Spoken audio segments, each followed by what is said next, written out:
Oval में team India के pace attack के सामने इंग्लिश टीम ने घुटने टेक दिए।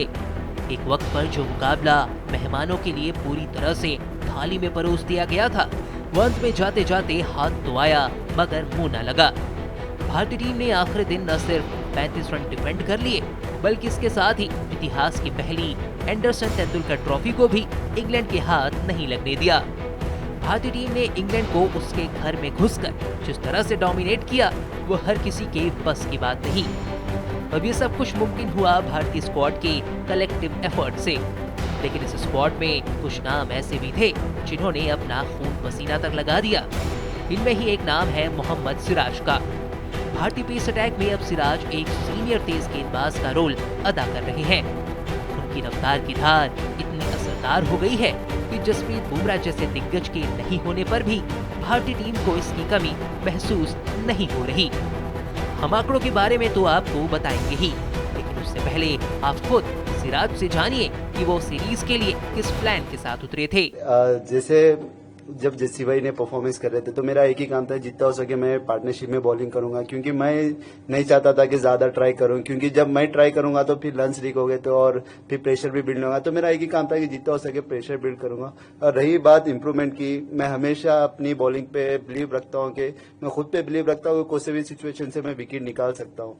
तो मेरा यही एक ही बिलीव है कि या मैं 8वां स्पेल डाल रहा हो या पहला स्पेल डाल रहा हो, तो मुझे ऐसा कुछ नहीं है, बट मेरा 100% देना है। Whatever result is come, take it, but give your 100%, don't think too much. Result के पीछे कभी नहीं भागा मैं, और प्रोसेस के ऊपर ध्यान देता हूँ। जितना हो सके मैं कैसा प्रेशर बिल्ड कर सकता हूँ और कैसा पार्टनरशिप में बॉलिंग कर सकता हूँ, यही मेरा माइंड सेट रहता है।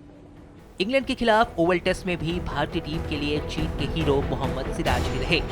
सिराज ने पहली पारी में 4 विकेट निकाले थे, वहीं दूसरी पारी में उन्होंने 5 विकेट चटकाकर टीम इंडिया को यादगार जीत दिलाई। सिराज ने इस मैच में 190 रन देकर 9 विकेट निकाले, जो उनका किसी भी टेस्ट मैच में बेस्ट प्रदर्शन है। ज्यादा बड़ी बात तो ये है कि जसप्रीत बुमराह इस मुकाबले का हिस्सा नहीं थे। ऐसे में भारतीय गेंदबाजों की जिम्मेदारी और बढ़ गई थी, जिसे उन्होंने बखूबी निभाया। मोहम्मद सिराज इस टेस्ट सीरीज में सबसे ज्यादा विकेट लेने वाले गेंदबाज रहे। सिराज ने 9 पारियों में 32.43 के एवरेज से 23 विकेट निकाले। इस दौरान उन्होंने पारी में 2 बार 5 या उससे ज्यादा विकेट निकाले। सिराज ने एजबेस्टन टेस्ट मैच में भी पहली पारी में 70 रन देकर इंग्लैंड के 6 विकेट झटके थे। सिराज ने इस टेस्ट सीरीज में 185.3 ओवर्स की गेंदबाजी की, जो उनकी फिटनेस को दर्शाता है। खास बात यह है कि सिराज का प्रसिद्ध कृष्णा और आकाशदीप ने भी बखूबी साथ दिया।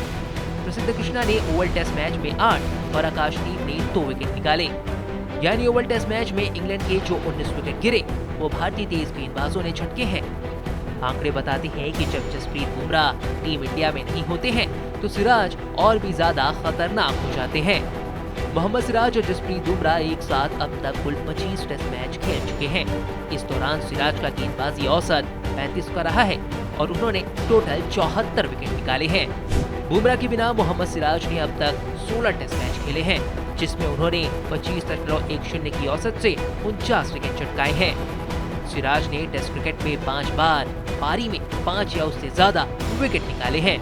इस दौरान केवल एक ही मौके पर जसप्रीत बुमराह प्लेइंग 11 का हिस्सा थे। यानी साफ है कि बुमराह के बिना सिराज ज्यादा खतरनाक हो जाते हैं। इस सिक्के का दूसरा पहलू ये भी है कि बुमराह के नहीं होने पर सिराज अब जिम्मेदारी उठाने लगे हैं।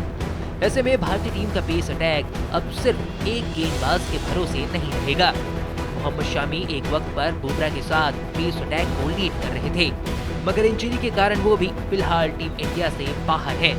ऐसे में अब उनकी कमी को सिराज बखूबी तरह से पूरी कर रहे हैं।